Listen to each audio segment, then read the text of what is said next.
Hello everyone. तो कैसे हैं आप लोग। आई होप कि आप लोग की प्रिपरेशन अच्छी चल रही होगी। तो जैसे कि हम लोग नंबर सिस्टम सीरीज शुरू कर चुके थे, स्टार्टिंग में हम लोग क्या देखे, हम लोग देखे कौन कौन सा टॉपिक हम लोग को फोकस करना है। ओके, नंबर सिस्टम में भी और अदर टॉपिक्स में भी कौन कौन सा टॉपिक हम लोग को कवर करना है। ओके, तो टाइप्स ऑफ नंबर हम लोग कवर कर लिए और उसके बेसिस पे जितने भी क्वेश्चंस आए हुए थे हम लोग का, इनफैक्ट नंबर सिस्टम में जितने भी क्वेश्चंस है टोटल, वो हम लोग 2023 वाला क्वेश्चंस देखे, 2024 वाला क्वेश्चंस देखे। ठीक है, आप लोग ना एटलीस्ट 5 ईयर्स का देखना ज़रूरी है। मतलब रिकमेंड कर रहे हैं, ज़रूरी नहीं, रिकमेंड कर रहे हैं कि 5 ईयर्स का देख लो। तो इससे क्या है ना कि पैटर्न समझ में आता है, जो क्वेश्चन किस पैटर्न से पूछा जाता है। क्योंकि जैसे 2022 तक एस्पिरेंट्स जैसे प्रिपरेशन कर रहे थे, 23 में थोड़ा सा पैटर्न चेंज हुआ, लेकिन हमको नहीं लग रहा है वैसा कुछ खास पैटर्न चेंज हुआ था, लेकिन पूछने का स्टाइल चेंज हुआ था। ठीक है, तो स्टूडेंट थोड़े से वो नर्वस हो गए थे एग्जामिनेशन हॉल में, जिसकी वजह से परफॉर्मेंस थोड़ा सा डाउन हो गया था। तो इसीलिए कह रहे हैं कि एटलीस्ट 5 ईयर्स का अगर आप प्रैक्टिस करते हो। और एक चीज़, प्रैक्टिस करने का मतलब ये नहीं होता है कि बस हम न्यूमेरिकल सॉल्व कर लिए। प्रैक्टिस करने का मतलब होता है कि हम लोग को पैटर्न समझ में आना चाहिए, हम लोग को बेसिक समझ में आना चाहिए। ओके, जैसे सबसे इम्पॉर्टेंट उसके बाद जो है टाइप्स ऑफ नंबर के बाद ना सबसे इम्पॉर्टेंट आता है डिविजिबिलिटी रूल्स का। ठीक है, तो इसका मतलब क्या हुआ कि अगर कोई नंबर दिया हुआ है, कोई लार्जर नंबर दिया हुआ है जनरली, ठीक है, और हम लोग को पता करना है कि वो डिविजिबल है कि नहीं कोई पर्टिकुलर नंबर से, तो कैसे पता कर सकेंगे। ओके, तो बस वो कुछ ना कुछ कंडीशन होगा। अब यहाँ पे जैसे कि हम पता पहले बोले थे कि मिनिमम फार्मूला या फिर लीस्ट फार्मूला, ये फार्मूला नहीं बोलेंगे, ये बेसिक बोलेंगे इसको, कि बेसिक इतना तो अंडरस्टैंडिंग होना चाहिए। ओके, तो सबसे पहले हम लोग देखते हैं कि 2 से डिविजिबल होने के लिए क्या कंडीशन होना चाहिए। ओके, तो 2 से डिविजिबल होने के लिए एक नंबर यहाँ पे हम लोग समझना पड़ेगा, even number and odd number का कॉन्सेप्ट। ओके, तो इवन एंड ऑड का कॉन्सेप्ट क्या होता है। जैसे इवन मतलब हो गया कि जिसके एंड में मतलब यूनिट डिजिट जो है वो 0, 2, 4, 6, 8, ये सब नंबर अगर यूनिट डिजिट में हो तो वो कहलाता है इवन नंबर। और अदरवाइज यहाँ पे क्या हो गया, 1, 3, देन 5, देन 7, देन 9, अगर ये सब नंबर्स हैं तो वो कहलाएगा odd digit. Okay, odd number कहलाएगा। अब यूनिट डिजिट मतलब आप समझ रहे हो ना, यूनिट डिजिट कौन सा है। जैसे कि अगर हम यहाँ पे लिख दिए 154, ठीक है, तो 154 में 4 जो है वो यूनिट डिजिट है। ठीक है, 5 जो है वो क्या हो गया, टेंथ्स में हो जाएगा, और ये क्या हो जाएगा, 1, 1 हो जाएगा हंड्रेड्स में। ठीक है, तो इसी तरह 1 के बाद थाउजेंड्स होता है, 10,000 होता है। तो बेसिकली हम लोग ये 3 चीज़ याद रखो।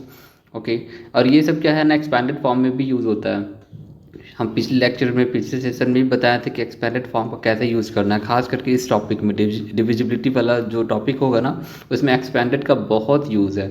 अभी हम लोग इस लेक्चर में भी कुछ क्वेश्चंस को देखेंगे जिसमें इसका बहुत यूज़ है। एक्सपैंडेड फॉर्म जो है ना, एक्सपैंडेड फॉर्म का शायद आप लोगों को पता होगा किसको हम कह रहे हैं, एक्सपैंडेड फॉर्म, तो इसका यूज़ है। ओके, तो ये सब हम लोग को ध्यान में रखना है।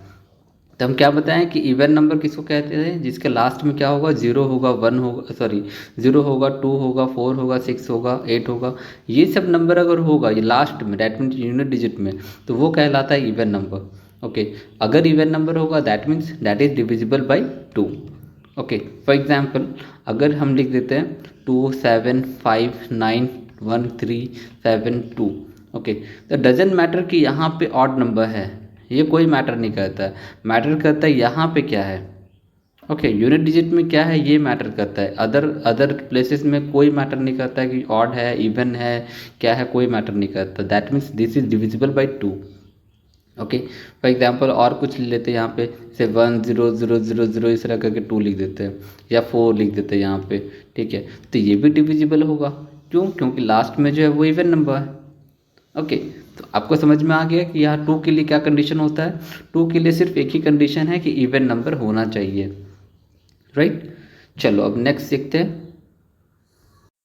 3 तो बहुत इंपॉर्टेंट है। 3 को कैसे समझना है, तो 3 के लिए क्या करना होगा कि हम लोग को देखना है sum of all the digits. Sum of all digits, जो भी नंबर होगा उसका अगर सम करेंगे लाइक अगर हम लिख देते हैं यहाँ पे स्मॉल में 1 2 3, ये 1 2 3 हम इसलिए लिख रहे हैं ना क्योंकि ये जो क्वेश्चन है 1 2 3 वाला ये रिपीटेड क्वेश्चन है, ठीक है। आप लोग अगर क्वेश्चन अगर देखते हो प्रीवियस ईयर का तो इसमें देखोगे 1 2 3 स्पेशली बहुत ज़्यादा रिपीट किया हुआ है, ओके। क्योंकि इसका खासियत क्या है ना कि इसका एडिशन करोगे और इसका मल्टीप्लिकेशन करोगे तब भी सेम आता है, इसलिए हम यहाँ पे एग्जाम्पल में 1 2 3 को ले रहे हैं। तो इसका कहने का मतलब है कि sum of all the digit जो होगा ना वो डिविजिबल होना चाहिए, divisible by 3, okay. Then that number is divisible by 3। जैसे यहाँ पे अगर इसको सम कर दिए तो यहाँ पे कितना आएगा 6 आएगा, और 6 तो डिविजिबल है, ठीक है। तो जनरली जितना भी नंबर रहेगा, जितना भी बड़ा नंबर रहेगा, ठीक है, अगर वो सम करने के बाद 2 डिजिट भी हो जाता है, 3 डिजिट भी हो जाता है, जैसे सम करने के बाद भी अगर कोई भी नंबर आ जाता है, जैसे सम करेंगे और 121 आ गया, ठीक है, जितना भी बड़ा नंबर दीजिए सबको सम करने के बाद 121 आ गया, और इसको जब सम करेंगे फर्दर तो यहाँ पे कितना हो गया 4 + 1 5। दैट मीन्स वो जो नंबर होगा कोई भी वो डिविजिबल नहीं होगा, ओके। तो यहाँ पे क्या समझ में आया 3 के लिए कि जो भी नंबर होगा उसका हर डिजिट का सम कर लेना है, टोटल डिजिट्स का सम कर लेना है, और उस डिजिट को चेक करना है कि वो डिविजिबल होगा कि नहीं होगा। जैसे फॉर एग्जांपल एक और हम लोग ले लेते हैं कि 7 5 4 3 1 2 5 9 ऐसे कर लेते हैं, ठीक है। तो यहाँ पे एक चीज़ ऐसे भी कर सकते हैं ना कि हम लोग जो इंडिविजुअल भी डिजिट को चेक कर सकते हैं, क्योंकि सम करने के बाद भी हम लोग को वही चीज़ आएगा। चलो सम ही कर लेते हैं, ठीक है। जैसे 5 + 7 कितना होगा 12, 12 + 4 16, 16 + 3 19 + 1 20, 22, 22 + 5 27, 27 + 9 36, 36। अब 36 जो है ये फर्दर हम लोग इसको सम करके अगर हम लोग को पता नहीं है कि 36 डिविजिबल है कि नहीं है तो ऐसे चेक कर ही सकते कि हाँ है, लेकिन अगर नहीं करना है तो इसको फर्दर ऐड कर लो, यहाँ तब भी 9 आएगा, 9 डिविजिबल होगा। तो यहाँ से भी चेक कर सकते हो, यहाँ से भी चेक कर सकते हो। दैट मीन्स ये जो नंबर है वो 3 से डिविजिबल है, ओके। तो ऐड करने का चेक करने का तरीका समझ में आया कैसे हम लोग को चेक करना है, फाइन, कोई डाउट नहीं है। देखो कहीं पर भी कोई डाउट रहता है किसी भी पॉइंट में तो आप लोग कमेंट सेक्शन में कमेंट करके पूछ सकते हो, है ना। हम लोग ट्राई करेंगे विदिन 1 आवर 2 आवर जो भी है हम उसको आंसर करने की कोशिश करेंगे, ओके। और हाँ एक और चीज़, लास्ट तक आप लोग अगर देखोगे तो हम कुछ रिसोर्स के बारे में भी बताने वाले हैं। जैसे कि हम ये नहीं बताने वाले कि वो मॉड्यूल यूज़ करो या प्रैक्टिस टेस्ट यूज़ करो, ऐसा कुछ नहीं, लेकिन एक बेसिक रिसोर्स अगर आपको बेसिक अगर जानना है तो बेसिक रिसोर्स के बारे में हम बताने वाले हैं। तो अगर आप लोग लास्ट तक रुकते हो तो आपको वो चीज़ मिल जाएगा, ठीक है। और कुछ PDFs भी शायद हम अवेलेबल कर दें, ओके। सो एक तरह से सरप्राइज़ है, आप लोग रुके रहना लास्ट तक, फाइन। तो नेक्स्ट देखते हैं। अब 2 और 3 तो हो गया, अब हम लोग नेक्स्ट देखते हैं 4 के लिए। तो 4 के लिए क्या करना है, 2 के लिए हम लोग देखे थे इवन और ऑड का कॉन्सेप्ट वहाँ पे देखे, और लास्ट में हम लोग देखे कि लास्ट में अगर इवन रहता है दैट मीन्स वो डिविजिबल होगा, ओके। और इवन होने का मतलब क्या होता है कि सिर्फ लास्ट डिजिट जो होता है वो अगर 2 से डिविजिबल है दैट मीन्स वो डिविजिबल पूरा का पूरा नंबर डिविजिबल हो जाएगा। लेकिन 4 का कंडीशन ये है ना कि जितना भी बड़ा नंबर हो लास्ट का सिर्फ 2 डिजिट को देखना है। अगर ये 2 डिजिट्स जो है ना ये दोनों डिविजिबल बाई 4 है, सॉरी डिविजिबल बाई 4 अगर होगा लास्ट का 2 डिजिट, ठीक है। इससे मतलब समझ में आ रहा है, लास्ट 2 डिजिट इसका मतलब है लास्ट 2 डिजिट्स हम कह रहे हैं। अगर डिविजिबल बाई 4, सॉरी यहाँ पे 4 होना चाहिए 2 नहीं, डिविजिबल बाई 4 है दैट मीन्स वो पूरा का पूरा जो नंबर होगा वो डिविजिबल बाई 4 होगा। जैसे फॉर एग्जांपल 1 2 5 7 9 3 4 2 7 और यहाँ पे लिख देते हैं 8 लिख देते हैं, ठीक है। लास्ट का 2 डिजिट जो है अगर इसको चेक करोगे 78 तो ये डिविजिबल नहीं होगा, ओके। यहीं पे अगर यहीं पे सेम चीज़ अगर लिख देते हैं 1 2 5 7 9 3 4 2 और 7 8 की जगह पे हम लिख देते हैं यहाँ पे 4 8, दैट मीन्स ये डिविजिबल है तो ये डिविजिबल होगा, ओके। 4 का क्लियर हो गया, कोई डाउट नहीं है। तो हम लोग 4 में क्या चेक कर रहे हैं, लास्ट 2 डिजिट चेक कर रहे हैं, 2 में सिर्फ 1 डिजिट चेक किए थे, ओके। अब 5 में क्या चेक करेंगे, 5 में हम लोग का यूनिट डिजिट क्या होना चाहिए, बहुत इजी है। यूनिट डिजिट इसमें यूनिट डिजिट 0 या 5, ओके। इसके अलावा कुछ भी नहीं होना चाहिए। जैसे कि अगर यहाँ पे लिख देते हैं 3 7 5 9 2 सॉरी 0 2 4, ओके 5 7, लास्ट में 5 लिख देते हैं। ठीक है, तो ये 5 लास्ट में है ना, डैट मीन्स ये डिविजिबल होगा। अगर यहाँ पे 0 भी होता तब भी ये होता, लेकिन यही अगर यहाँ पे 1 हो गया या 2 हो गया तो ये नहीं होगा। मतलब 0 और 5 के अलावा कोई भी नंबर होगा तो नहीं होगा। ओके, कोई डाउट नहीं है ना। देन चलो आगे देखते हैं। 5 तो हो गया, अब हम लोग 6 को देखते हैं। 6 के लिए क्या करना है, देखो 6 एक्चुअल में क्या होता है, 2 मल्टीप्लाइड बाई 3 होता है। दैट मीन्स ऐसा नंबर जो 2 से भी डिविजिबल हो और 3 से भी डिविजिबल हो। ठीक है, तो दोनों का कंडीशन अगर हम लोग वहाँ पे कंबाइन कर दे दैट मीन्स वो 6 से डिविजिबल हो जाएगा। तो 2 के लिए क्या कंडीशन था, इवन नंबर होना चाहिए। 3 के लिए क्या कंडीशन था कि डिजिट जो है, डिजिट का सम जो होगा वो 3 से डिविजिबल होना चाहिए। Digit some divisible by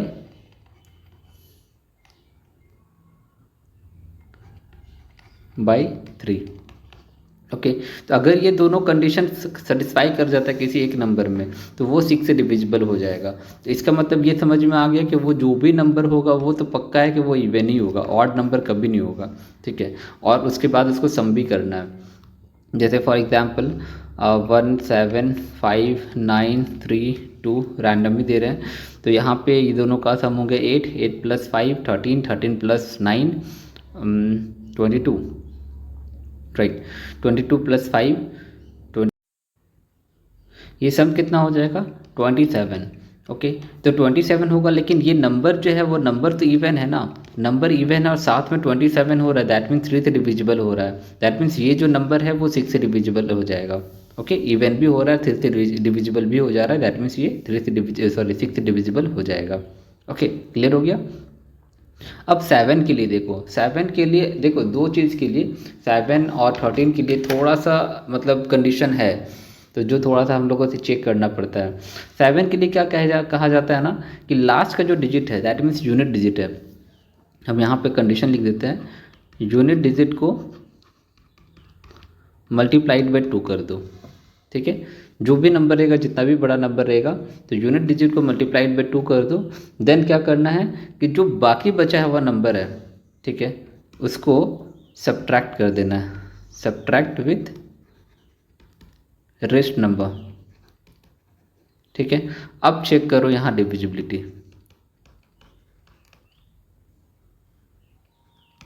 okay, तो यहाँ पे क्या हो जाएगा, जैसे हम यहाँ पे लिख देते हैं 343 लिख देते हैं, हमको पता है कि 7 का क्यूब है फिर भी हम लिख दे रहे हैं। तो यहाँ पे हम क्या करें कि लास्ट का जो नंबर है उसको डबल कर दो। ठीक है, तो 6 हो जाएगा। तो यहाँ पे डबल करके जो बचा 34 बचा, 34 माइनस 6 कर दिए, तो 34 माइनस 6 कितना हो जाएगा 28, और 28 हमको पता है कि ये डिविजिबल है, तो इससे पता चल जा रहा है कि ये डिविजिबल हो जाएगा। ओके, तो ये कंडीशन होता है 7 के लिए। नेक्स्ट देखते हैं। अब 8 में देखना है, 8 में क्या होगा। ओके, तो 8 एक्चुअल में होता क्या है, 2 मल्टीप्लाइड बाई 2 मल्टीप्लाइड बाई 2 यानी 3 टाइम्स 2 है।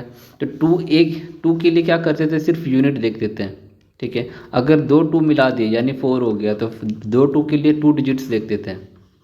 तो यहाँ लॉजिक भी तो यूज कर सकते हैं कि 3 2 यू रहेगा, तो यहाँ पे क्या रहेगा 3 डिजिट्स देखेंगे। ठीक है, तो एक्चुअल में ये लॉजिक हम लोग का सही है। तो जो भी नंबर रहेगा उसका लास्ट 3 डिजिट्स हम लोग को चेक करना है। अगर ये 3 डिजिट्स जो है ये अगर डिविजिबल है दैट मीन्स वो नंबर हम लोग का डिविजिबल बाई 8 हो जाएगा। ओके, देन 8 के बाद 9, जैसे हम लोग का यहाँ पे हम लोग 3 के लिए देखे ना, वैसे 9 के लिए भी देखना है। यहाँ पे सम करना, sum of all digits. Okay, sum of all digits check कर लेना, और ये जो होगा ये अगर डिविजिबल होगा बाई 3 नहीं, बाई 9। ओके, वहाँ 3 के लिए 3 था, 9 के लिए 9 होगा, क्योंकि 9 में क्या है, 9 में 2 टाइम्स 3 है। ओके, तो 2 टाइम्स 3 है, तो एक बार 3 के लिए भी चेक करेंगे, फिर दूसरा 3 के लिए भी तो चेक करेंगे ना।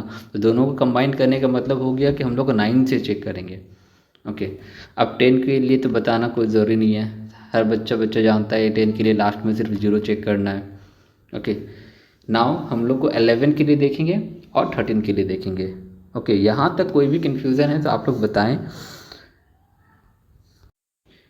देखो एक चीज़ माइंड में रखना कि कभी कभी ना क्वेश्चन डायरेक्ट नहीं रहता है, कभी कभी क्वेश्चन इसका एप्लीकेशन में रहता है। तो आप लोग को वहाँ पे 2-3 कॉन्सेप्ट जो है वो यूज़ करके ही बनाने के लिए बोला जाएगा। और जो भी हम मटेरियल देने वाले हैं, जो भी मटेरियल हम बताने वाले हैं, वो मटेरियल आपको हेल्प करेगा, समझिए कि आपको दरवाजे तक ले जाएगा, आंसर का दरवाजे तक ले जाएगा। दरवाज़ा खोलना आपका काम है, वो खुलेगा आपका लॉजिक से, ठीक है। मतलब एग्जैक्ट दरवाजे के पास आप रहोगे, ऐसे ही नहीं कि आप मल्टीपल दरवाजे के पास हो, एग्जैक्ट दरवाजे के पास रहोगे, लेकिन उसका खोलने के लिए आपको लॉजिक लगाना पड़ेगा।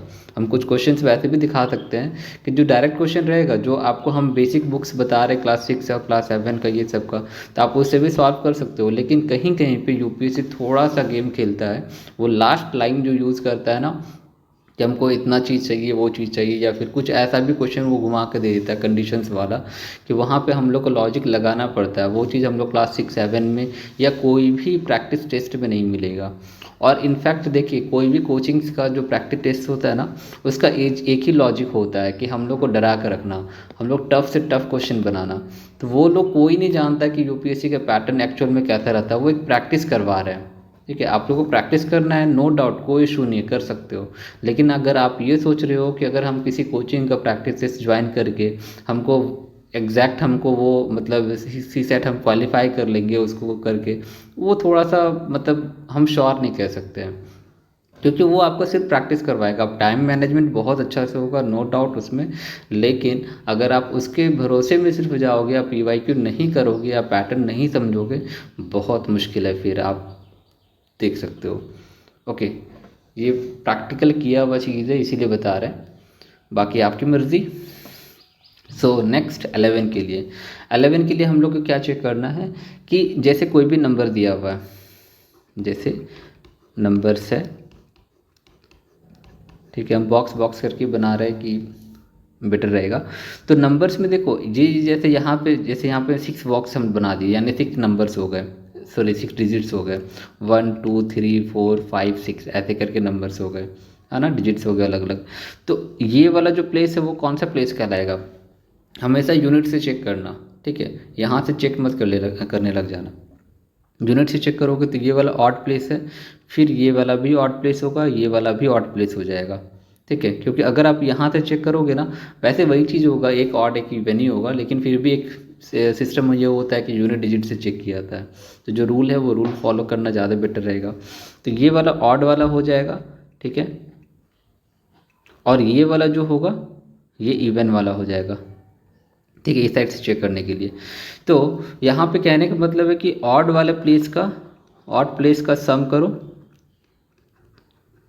माइनस इवन प्लेस का सम करो, ओके। यानी दोनों प्लेस का सम करने के बाद माइनस कर देंगे, ठीक है, बीच में माइनस है, दोनों प्लेस का सम कर दो और माइनस कर दो। जब माइनस करने के बाद जो भी आएगा वो अगर 0 आ जाता है या फिर वो नंबर 11 से डिविजिबल हो जाता है, दैट मीन्स वो कंप्लीट नंबर जो है वो 11 से डिविजिबल होगा, ओके। तो ये चीज़ है। जैसे एक क्वेश्चन आया था ना 2023 में, तो उसी का हम लोग देख लेते हैं, 1 2 3 2 1 ऐसे करके देख लेते हैं। तो यहाँ पे क्या करो, ये 2 नंबर हो गया, मतलब अल्टरनेट पोजीशन का, यहाँ पे एक और चीज़ कर सकते हो, अल्टरनेट पोजीशन भी बोल सकते हो, बेटर रहेगा। तो अल्टरनेट पोजीशन को अगर ऐड करेंगे तो 3 + 1 4, 4 + 1 5,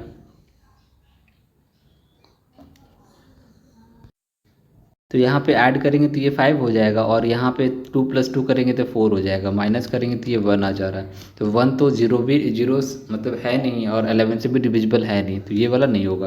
लेकिन यही वाला 121 होता, तो 121 आपको पता है कि दोनों को ऐड करेंगे 2, और यहाँ पे 2 - 2 दैट मीन्स 0, ये हो जाएगा, ठीक है। और वैसे 11 का क्यूब होता है, ये तो हो गया, एक्चुअल में ये होता था 111 का स्क्वायर था ये चीज़, ठीक है। 11 का क्यूब होता है 1331 होता है, ठीक है। तो यहाँ पर भी अगर अल्टरनेट को ऐड करोगे तो 4 - 4 0 आएगा, तो ये हो जाएगा। तो यहाँ पे आप किसी भी नंबर का चेक कर सकते हो, आपको करेक्ट चीज़ मिलेगा। मतलब अल्टरनेट पोजीशन का आपको ऐड करना है, फिर जो बचेगा मतलब दोनों को सब्ट्रैक्ट कर लेना है, दोनों अल्टरनेट पोजीशन को। जैसे यहाँ पर अल्टरनेट पोजीशन अगर देखेंगे तो ये हो गया, एक नीचे से देखेंगे तो ये हो गया, दोनों को ऐड कर लो और सब्ट्रैक्ट कर लो, तो आपको जो प्रोडक्ट मिलेगा, आई मीन जो सम मिलेगा वो 0 होना चाहिए या फिर वो 11 से डिविजिबल होना चाहिए, राइट। इजी था। तो नेक्स्ट देखते हैं। ये जो टॉपिक है ना डिविजिबिलिटी रूल, ये बहुत ज़्यादा लॉन्ग नहीं होने वाला है, ठीक है, क्योंकि हर साल इसमें से 2-3 क्वेश्चन 23 में एटलीस्ट हमको लग रहा है कि जो टफ क्वेश्चन बोला जाता है उसमें 6-7 क्वेश्चन पूछा गया था डिविजिबिलिटी, इसी से सिर्फ पूछा गया था, ठीक है। लेकिन बाकी जो है 24 में देख लो, 24 में तो इंडिसेस से मिक्स किया हुआ था, हम लोग देखेंगे अभी बताएंगे कैसे कैसे है। 3 साल का हम लोग यहाँ पे डिस्कस कर रहे हैं, 2022 को, 23 को और 24 को, ठीक है। ऐसे तो हम लोग मतलब क्वेश्चंस वो अदर वीडियोज़ में हम लोग एक्सप्लेन कर चुके हैं, लेकिन फिर भी यहाँ पे थोड़ा बहुत हम लोग एक आइडिया देंगे कि देखो क्वेश्चन आया कैसे था, सॉल्व कैसे कर सकते हैं, उसको अटेम्प्ट कैसे कर सकते हैं, उसका स्ट्रैटेजी जो होगा, उसका पैटर्न जो हो गया वो कैसे समझ सकते हैं। सिर्फ सॉल्व करने से नहीं होता है, ट्रस्ट मी, सिर्फ सॉल्व करने से नहीं होता है। आप 100 क्वेश्चन नहीं 1000 क्वेश्चन सॉल्व कर लो, कोई फ़ायदा नहीं है। अगर आप लॉजिक, अगर आप पैटर्न नहीं समझ सकते हो, तो अगर आप बेसिक नहीं समझ सकते हो तो सब वेस्ट है। आपको आप 10 ही क्वेश्चन सॉल्व करो, लेकिन आपको बेसिक समझना ज़रूरी है, ठीक है। आप बस यही चीज़ कहना था। अब चलो देखो 13 के लिए अगर हम लोग देखते हैं तो 13 के लिए क्या चेक करने से 17 में हम क्या बोले थे कि वहाँ पे डबल करना लास्ट डिजिट को। तो यहाँ पे क्या करना है ना कि लास्ट का जो डिजिट होगा, लास्ट डिजिट, इसको ना मल्टीप्लाइड बाय 4 कर दो, ठीक है। 4 करने के बाद जो वैल्यू आएगा, मतलब यहाँ जो वैल्यू आएगा, वैल्यू को सम कर देना रेस्ट नंबर से। रेस्ट नंबर मतलब समझ रहे हो ना, लास्ट का जो डिजिट था उसको हटा देना, जो बचेगा उसको ऐड कर देना, सम कर देना। और ये जो आएगा ना, इसको चेक करना है कि वो डिविजिबल है कि नहीं, ओके। जैसे फॉर एग्जांपल हम लोग यहाँ पे लेके चलते हैं 429 को, ओके। तो 429 में लास्ट का ये डिजिट है, इसको 4 कर देते हैं मल्टीप्लाइड बाय 4, तो 36 आएगा। तो 42 माइनस 36 कितना आ जाएगा, ये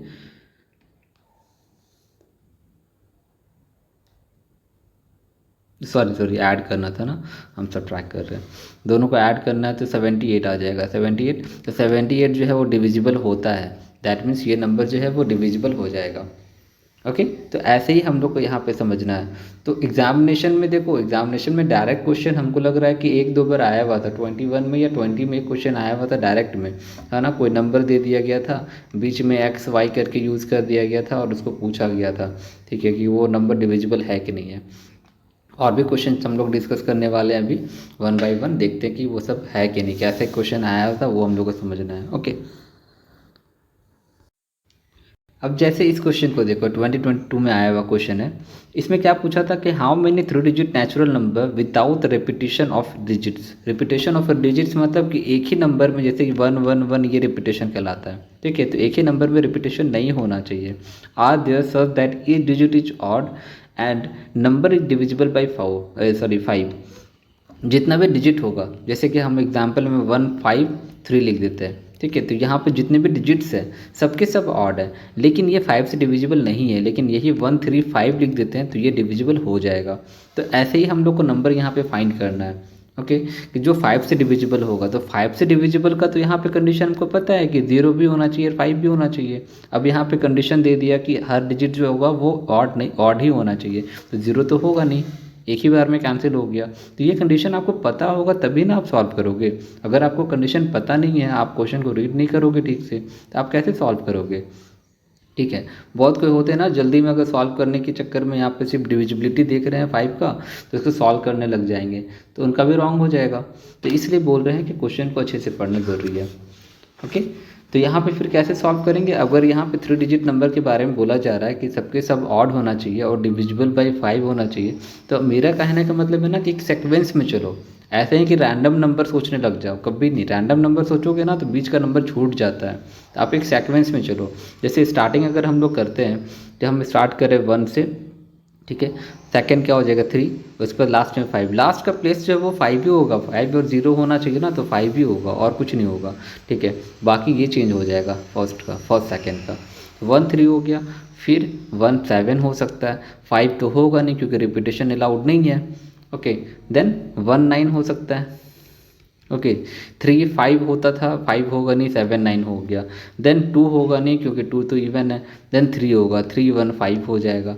देन क्या होगा 375 हो जाएगा। ठीक है, अब यहाँ पे 35 वाला मत सोचना, 33 वाला मत सोचना, क्योंकि वो वाला पॉसिबल नहीं है। ठीक है, फिर क्या हो जाएगा 395 हो जाएगा। देन क्या 4 नहीं होगा, 5 नहीं होगा, फिर 5 में रिपीटेशन हो जाएगा, 6 नहीं होगा, फिर 7 में होगा, 715 होगा, 735 होगा, 795 हो जाएगा, सॉरी 795 हो जाएगा। देन 8 होगा नहीं, 915 होगा, फिर 935 होगा, फिर 975 हो जाएगा। इसके बाद तो 3 डिजिट पॉसिबल नहीं, इसके बाद तो 4 डिजिट आ जाता है। अब इसको पूरा अगर आप ऐड कर लोगे, मतलब नंबर्स ऐड कर लोगे, तो ये 12 आएगा। तो आप समझ रहे हो ना कैसा लॉजिक है। आपको यहाँ पे डिविजिबिलिटी का रूल का आपको आइडिया लेना है। ठीक है, बाकी इतना फाइंड करने के लिए आपको तो लॉजिक ही निकालना है ना, लॉजिक से ही निकलेगा ना ये चीज़। ये तो आप किसी बुक्स में नहीं मिलने वाला है ना, ये तो आपको लॉजिक में ही करना होगा। ठीक है, उसके बाद लॉजिक से इसको यूज़ करो, उसके बाद काउंट करो आप।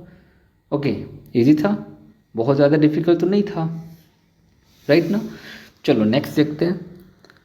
अब जैसे ये क्वेश्चन को देखो, 2023 जो कहा जाता है कि बहुत टफ क्वेश्चन था, उस क्वेश्चन को देखते हैं। वहाँ पे पूछा गया consider 3 digit number, 3 digit number को कंसिडर करना है। पूछा गया नंबर क्या होगा बताओ। तो sum of the digit of the number is equal to product of the digits. Sum जो होगा, जैसे 1 2 3 वाला कंडीशन ही बता रहे थे कि सम और प्रोडक्ट दोनों बराबर होना चाहिए। ठीक है, a number is divisible by the sum of the digits of the number. जो नंबर होगा वो डिविजिबल होना चाहिए सम ऑफ द डिजिट्स। ठीक है, तो जैसे अगर हम फर्स्ट स्टेटमेंट्स का अगर हम देखेंगे, तो फर्स्ट स्टेटमेंट में हम लोग को 1 2 3 आएगा, फिर 2 1 3 आएगा, 3 1 2 आएगा, इस तरह करके नंबर्स आ जाएंगे हम लोगों के पास।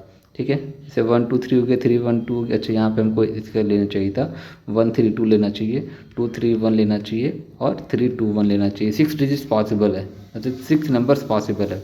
ओके, और सेकंड स्टेटमेंट से अगर हम देखेंगे, तो सेकंड स्टेटमेंट में तो ये सब तो पॉसिबल है ही, लेकिन साथ ही साथ हम लोग को क्या पॉसिबिलिटी होगा, जैसे 1 1 1 भी अगर हम लोग लेते हैं, तो ये क्या होगा, number is divisible by the sum of the digit. ये जो नंबर होगा 1 1 3, ये सम क्या होगा, सम 3 हो जाएगा, 3 से भी डिविजिबल होगा। 2 2 2 ले लेते हैं बाई 6, ये भी डिविजिबल होगा। 3 3 3 ले लेते हैं बाई 6, ये भी डिविजिबल हो जाएगा। ठीक है, तो सॉरी 6 नहीं, यहाँ पे क्या होगा 9 हो जाएगा, हाँ 9 होगा, राइट। तो ये सब डिविजिबल होगा। लेकिन अगर हम यहाँ पे बोलेंगे दोनों स्टेटमेंट मिला करके क्या हमको नंबर मिल रहा है, पर्टिकुलर नंबर मिल रहा है, तो नहीं, हमको यहाँ पे पर्टिकुलर नंबर नहीं मिल रहा है हमको। ठीक है, यहाँ पे नंबर्स ऑफ मतलब एक से ज़्यादा नंबर मिल रहा है हमको।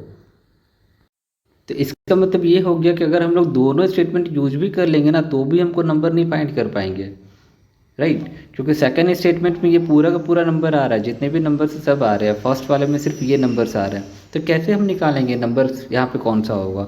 तो अब समझ आ रहा है ना डिविजिबिलिटी का कैसे यहाँ पे यूज़ हो रहा है, कॉन्सेप्ट यूज़ होता है, कॉन्सेप्ट, माइंड इट, राइट। चलो नेक्स्ट देखते हैं। अब जैसे ये क्वेश्चन को देखो, 2023 का ही क्वेश्चन है। बेसिकली हम लोग 3 ईयर्स का यहाँ पर डिस्कस कर रहे हैं, 22 23 24 का। ठीक है, क्योंकि और क्वेश्चंस को डिस्कस कर सकते हैं, लेकिन टाइम भी तो देखना है ना। तो हम बेसिक बता रहे हैं यहाँ पे, उसके बाद आपको कुछ क्वेश्चंस बता दे रहे हैं कि आपको लगे कि हाँ इस बेसिक से आता है, इस कॉन्सेप्ट से आता है क्वेश्चन। ठीक है, बाकी आपका काम है। हम तो कुछ कदम आगे बढ़ा रहे हैं, आपको भी कुछ कदम आगे बढ़ाना होगा ना, दोनों को साथ में चलना होगा, तभी जाके ये पॉसिबल हो पाएगा ये सफ़र पूरा करना। ओके, तो देखो यहाँ पे क्वेश्चन क्या पूछा गया था कि for any choice of value x y z, इसमें इंडिपेंडेंस ऑफ चॉइस है।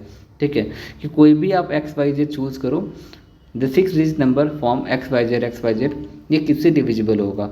तो ऐसा क्वेश्चन जो है ना, ये एक्स वाई जेड ये मल्टीपल फॉर्म में नहीं है, ये नंबर्स है, लाइक 1 2 3 1 2 3 ऐसे ही ये नंबर।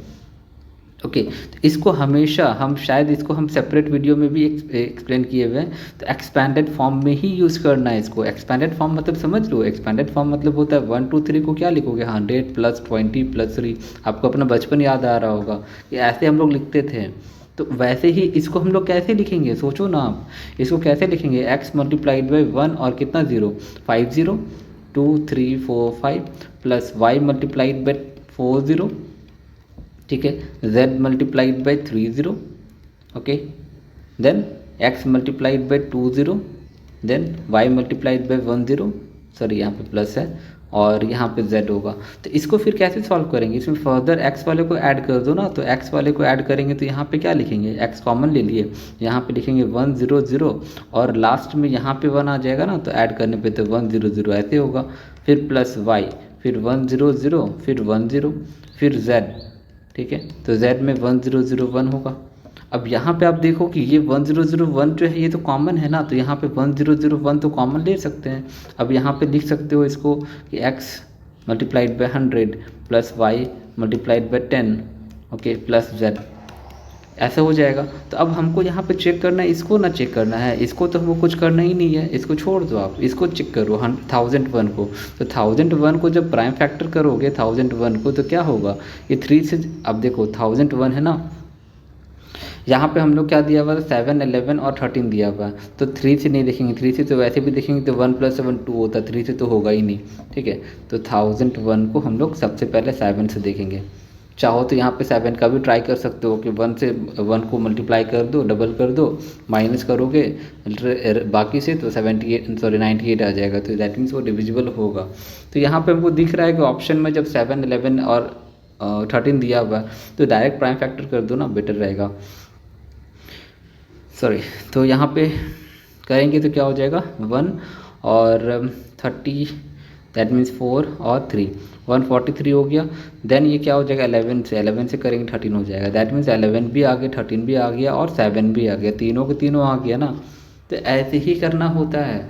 तो यहाँ पे बताओ कि यहाँ पे कौन सा कॉन्सेप्ट यूज़ हुआ होगा। आप सोच रहे होगा कि ये तो एक्सपेंडेड फॉर्म यूज़ हुआ, हाँ एक्सपेंडेड फॉर्म यूज़ हुआ है, राइट, लेकिन यहाँ पे हम क्या बोले, एप्लीकेशन में यूज़ होता है, अप्लाई करना पड़ता है कॉन्सेप्ट को, डायरेक्ट क्वेश्चन नहीं आता है।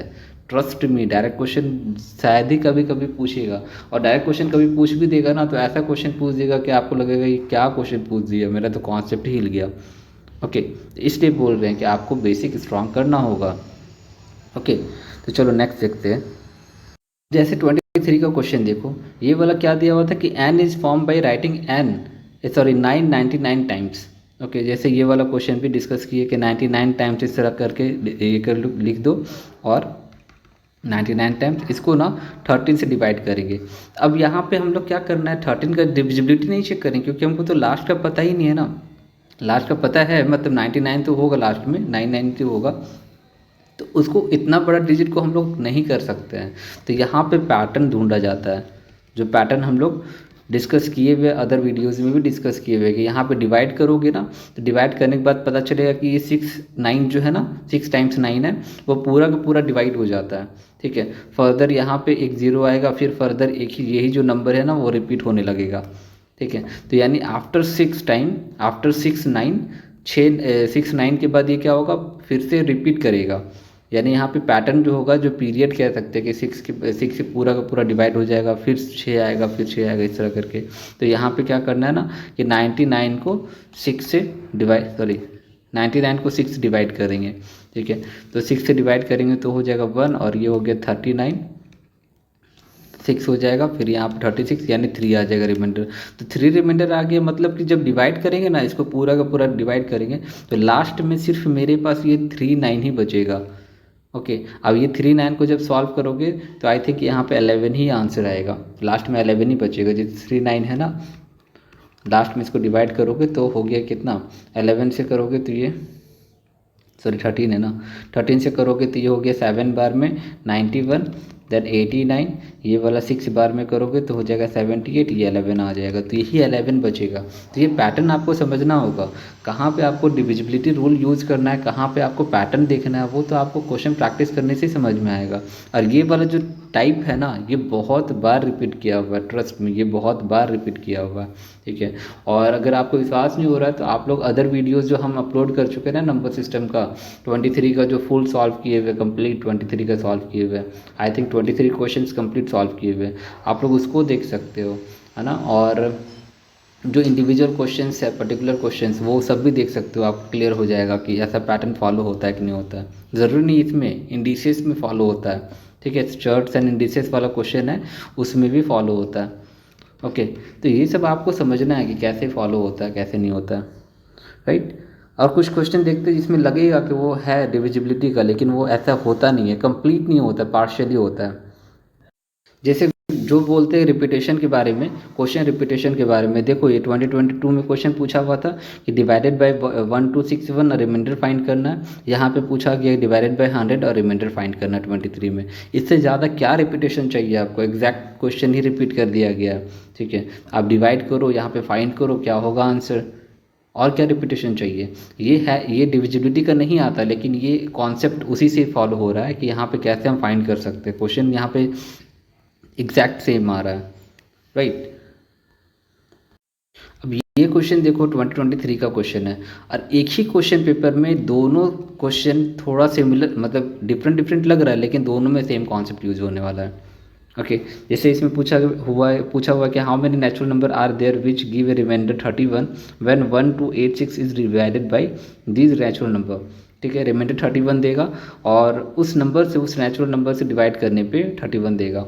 ठीक है, तो कितने सारा नेचुरल नंबर पॉसिबल है। तो यहाँ पे सिंपल करो कि हम इसमें बताए थे कि रिमाइंडर जब भी आता है, जैसे अगर ये बोला जाए कि 28 को अगर 5 से डिवाइड कर रहे हैं तो 3 रिमाइंडर आता है, तो हम क्या करेंगे चेक करने के लिए, अगर यहाँ पे अगर चेक करना है तो हम 3 को माइनस कर देंगे ना, इसमें 25 हो जाएगा।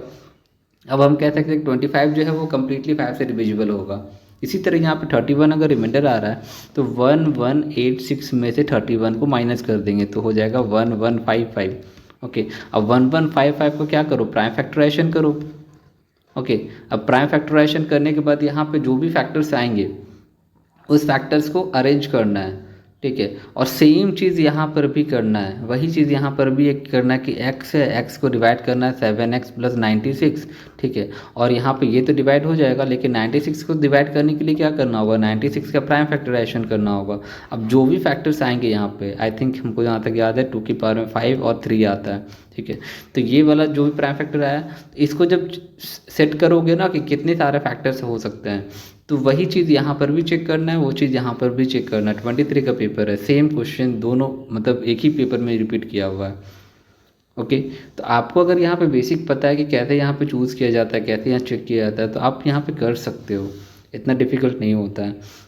ओके, अब यहाँ पे देखो, यहाँ तक तो आपको बुक में मिल जाएगा, लेकिन इसके बाद आपको करना है कि यहाँ पे कौन कौन सा फैक्टर हो सकता है। 2 हो सकता है, 2 का स्क्वायर हो सकता है, 2 का क्यूब हो सकता है, 2 के पावर 4 हो सकता है, 2 के पावर 5 हो सकता है। इसके बाद 3 के साथ देखोगे 3 और 2 हो सकता है, मतलब दोनों का प्रोडक्ट, और 3 और 2 का स्क्वायर हो सकता है। तो ऐसे ही चूज़ करोगे ना, तो मुझे जहाँ तक याद आ रहा है इसका 12 इसका आंसर आता है, टोटल 12 इसका हो जाएगा। सॉल्व कर ही देते हैं। 3 है, 2 का क्यूब हो जाएगा, देन चलो ऊपर लिख देते हैं।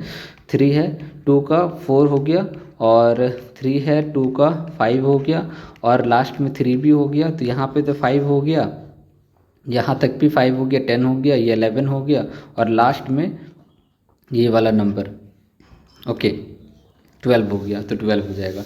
इसी तरह यहाँ पर भी आपका टास्क है कि आप करके बताओ कि इसका आंसर कितना होगा।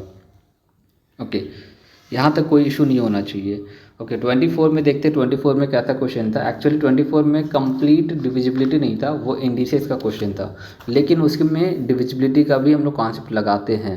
ओके, जैसे इस क्वेश्चन को देखो, यहाँ पे क्या दिया हुआ है, 222 के पावर में 333 है, 333 के पावर में 222 है, तो यहाँ पे सिर्फ कॉमन आपको लेना है। ठीक है, 24 में दोनों क्वेश्चन पूछा हुआ है, जैसे 23 में वो क्वेश्चन से डिस्कस किए ना, वैसे 24 में दोनों क्वेश्चन एक साथ पूछा हुआ है, तो यहाँ पर भी आपको कॉमन लेना है। कॉमन लोगे तो यहाँ पे क्या आता है, यहाँ पे 111 आता है, 111 को प्राइम फैक्टर करोगे तो ये आता है 3 और 37 आ जाएगा। ठीक है, तो यहाँ पे आंसर मेरा ये वाला हो जाएगा। और दूसरा चीज़ यहाँ पे ऐसे भी सोच सकते थे हम लोग कि इवन है, इवन का जो भी अगर पावर करेंगे, कितना भी पावर कर दो, इवन का ऑड पावर कर दो, इवन कर दो, तो इवन का पावर हमेशा इवन ही होता है। और ऑड का पावर अगर हम लोग यहाँ पे क्या कर रहे हैं, ऑड का पावर यहाँ पे कुछ भी कर दो, इवन कर दो, ऑड कर दो, तो मेरा हमेशा वो ऑड ही आएगा। ठीक है, और इवन और ऑड का जो कॉन्सेप्ट है एडिशन, सब्ट्रैक्शन, मल्टीप्लिकेशन का, तो यहाँ पे ऐड करोगे ना तो ये हमेशा ऑड आएगा। तो जब ऑड आएगा तो वो डिविजिबल बाय 2 होगा ही नहीं। तो आपको तो ये समझना होगा ना यहाँ पे कैसे इसको फाइंड करना है। आप इस तरह से अगर समझोगे तो ये डिविजिबिलिटी है, अगर आप इस तरह कॉमन लेकर के सॉल्व करोगे तो ये इंडिसेस का क्वेश्चन है। आपकी मर्जी, आप कैसे सॉल्व करते हो। ओके तो जब ऑड आ जाएगा तो आप क्लियर हो जाओगे कि ऑड तो 2 से डिविजिबल होता नहीं है, वो 3 और 37 ही होगा। तो यहाँ पे ऑप्शन एलिमिनेशन से भी आप सॉल्व कर सकते हो। अदरवाइज इसको थोड़ा सा सॉल्व करोगे तो पता चलेगा कि 111 जो है वो साइड हो जाता है कॉमन, और उसको कॉमन होगा तो वो 3 और 37 जो 11 111 है ना, वो 3 और 37 का मल्टीपल होता है, प्रोडक्ट होता है। तो इससे भी आंसर हो जाएगा। इसी तरह यहाँ पर भी अगर इसको सॉल्व करोगे, ये तो इंडिसेस का है, तो ये वाला क्या हो जाएगा, 2 के पावर 5, इसके पावर में 5 हो जाएगा, प्लस 2 के पावर में 27। ठीक है, फर्दर ये 25 हो जाएगा, ये 27 हो जाएगा। कॉमन लोगे दोनों में तो 2 के पावर में 25 हो जाएगा, यहाँ पे 1 प्लस 2 का स्क्वायर हो जाएगा, तो यहाँ 5 हो गया। ठीक है, अब 5 तो यहाँ पे दिख नहीं रहा है, तो ऐसे भी देख सकते हो कि जो 10 है वो भी तो पॉसिबल है, या फिर यहाँ से भी 2 अगर एक और ले लेते हो तो 2 इंटू 5 10 हो जाएगा। इससे भी पता चल जा रहा है कि 10 फैक्टर है हम लोग का, मतलब 10 से डिविजिबल है। ओके, तो ऐसे ही हम लोग को चेक किया जाता है। बाकी आप जैसे ट्राई कर सकते हो, इसको आपको मर्जी है, लेकिन ये जो हर तरीका है ना, वो मतलब जो मैथ्स का जो रूल है ना, थोड़ा बहुत तो बेसिक रूल तो समझना होगा। बेसिक रूल अगर आपको पता है तो आपको सॉल्व करने में बहुत आसानी होगा। ओके, सो हम लोग वीडियो का एंड में आ गए, सेशन के एंड में आ गए। तो जैसे कि हम प्रॉमिस किए थे कि एंड में हम बताएंगे कि क्या क्या रिसोर्स यूज करना है। तो एज ऑलवेज हम हमेशा इजी मतलब चूज़ करते हैं, ज़्यादा डिफ़िकल्ट चूज़ नहीं करते, वही इजी चीज़ हम आपको बताने वाले हैं। तो इजी चीज़ ये है ना कि ये जो है वो महाराष्ट्र बोर्ड का बुक है। ऐसे तो आप एनसीईआरटी भी देख सकते हो, एनसीईआरटी क्लास आई थिंक 6 या 7 का बुक में होगा, सेम टॉपिक्स होंगे। ठीक है, आई थिंक 7 में है वो। ठीक है, तो एक बार आप चेक कर लेना। ये जो है महाराष्ट्र का बुक का है, वो क्लास 6 का बुक है। इसमें हमको टोटल टॉपिक्स मिल गया था, इसीलिए हम सोचे कि यही चीज़ शेयर कर देते हैं। इसमें जितने भी हैं, जैसे कि बेसिक कॉन्सेप्ट ऑफ ज्योमेट्री है। बेसिक कॉन्सेप्ट ऑफ ज्योमेट्री में आपको लाइन एंगल्स ये सब के बारे में बताया गया है। तो थोड़ा बहुत अगर लाइन एंगल्स के बारे में अगर आपको पता होगा तो आपको क्लॉक वाला क्वेश्चन में सॉल्व करने में ईजी होगा। ओके, क्योंकि क्लॉक वाले क्वेश्चन में एंगल्स का बहुत यूज़ होता है। ठीक है, एंगल हो गया, फिर यहाँ पे क्या है, इंटीजर्स हो गया, ऑपरेशन ऑफ फ्रैक्शन हो गया, डेसिमल फ्रैक्शन हो गया, बार ग्राफ हो गया। ठीक है, तो इस तरह से जितना डिविजिबिलिटी हो गया, एचसीएफ एलसीएम हो गया, ये सब जितने भी टॉपिक्स है यहाँ पे सबके सब इम्पॉर्टेंट है। ठीक है, लास्ट में एक है, ये वाला छोड़ सकते हो, इसका उतना यूज़ नहीं है। ओके, 3 डायमेंशनल शेप थोड़ा देखना ज़रूरी है, क्योंकि यहाँ पे क्यूब और क्यूबॉइड का आता है क्वेश्चन। ओके, तो आपको जितना भी क्वेश्चन है अराउंड 105 पेजेस है, यानी 100 पेजेस कह सकते हो। तो किसी फ्रेंड ने, किसी एस्पिरेंट ने बताया, कमेंट किया था कि सर आप कैसे किस चीज़ से हमको प्रैक्टिस करना है। तो मैं ये वाला डिस्क्रिप्शन में डाल देता हूँ, इसका पीडीएफ डाल देता हूँ, आप लोग उसको डाउनलोड कर लो। ओके, क्योंकि इससे पढ़ोगे ना, इसमें जितने क्वेश्चंस दिए हुए, ट्रस्ट में कि हम ऐसे एलसीएम का भी क्वेश्चन देखें ना, एग्जैक्टली हमको यूपीएससी पैटर्न जैसा ही लगा। आप लोग अगर उस बुक को देखोगे एज ए चाइल्ड तो आपको लगेगा कि बच्चा वाला चीज़ है, लेकिन अगर एज ए एस्पेरेंट देखोगे लगेगा कि हाँ इसमें दम है, क्वेश्चन में अच्छे क्वेश्चन है वो, है ना। क्वेश्चन कलेक्शन जो है इसमें बहुत अच्छा अच्छा है। इस कलेक्शन को कंप्लीट करो, कंप्लीट करने के बाद आप यूपीएससी का पीवाईक्यू भी सॉल्व करो, आपको आई थिंक वो इजी लगेगा। ओके, तो इस लेक्चर में इतना ही, तब तक के लिए बाय, ऑल द बेस्ट, जय हिंद।